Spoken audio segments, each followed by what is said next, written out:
Welcome back to Lee's lesson. Today we're going to talk about the rowing machine.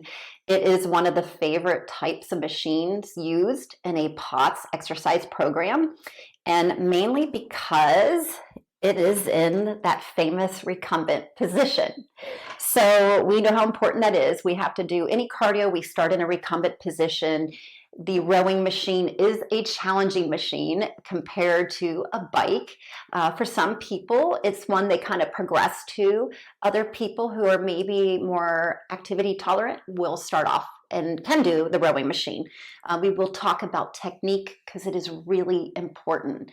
When we have the correct technique, we actually utilize about 86% of our muscles while we row, which is pretty amazing. We want to make sure that we do a proper sequencing, a proper form, so we don't hurt our hips, our knees, and our back. It is a fabulous calorie burning, muscle building, heart building, low impact activity. It typically does cost a little bit more money than a recumbent bike, depending on what model you get.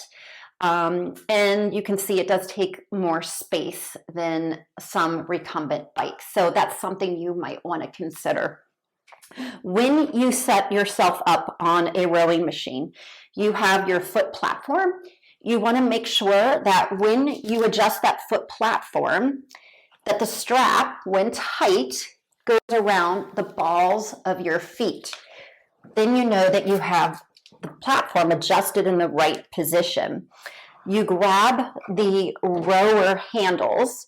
Your wrists need to be in a nice neutral position, not flexed, not extended, but neutral. You do not want a death grip on this machine. You want a nice loose grip. The thumb is underneath the handle. You want the shoulders relaxed, not up. We want to make sure when we pull, we do not do this chicken wing elbow up activity. The elbows are down at the side.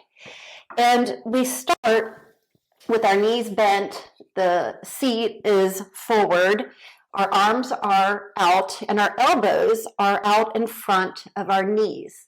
I always like to use the mantra, legs, core, arms. Legs, core, arms. It helps me get a good rhythm until it's more natural. I use my core at all times as far as contracting that transverse abdominal muscle because I want to protect my spine. And that is the muscle where we pull in our belly button up to our spine and hold that belly button in while we breathe. So when we go back, it's called the drive component. When we go back and do the drive component, you want to actually do the inhale, and that's what we do, inhale on exertion. So the drive component consists of, number one, legs. You're going to push into the feet, and your legs are going to extend out straight, but not hyperextended. I would rather have you a little knee bend than hyperextend.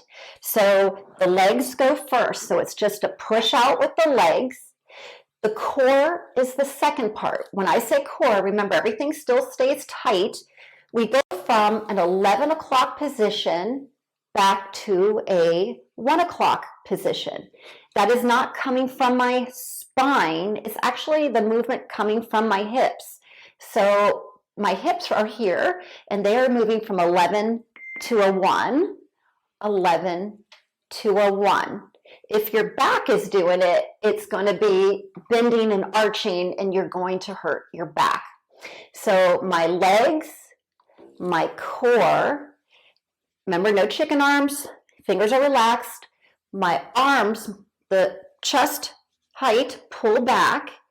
I look straight ahead, my shoulders are relaxed, and I'm squeezing back with my shoulder blades. Now, when I do the component where we come back to the beginning starting point, we want to do the exact opposite of what we just did.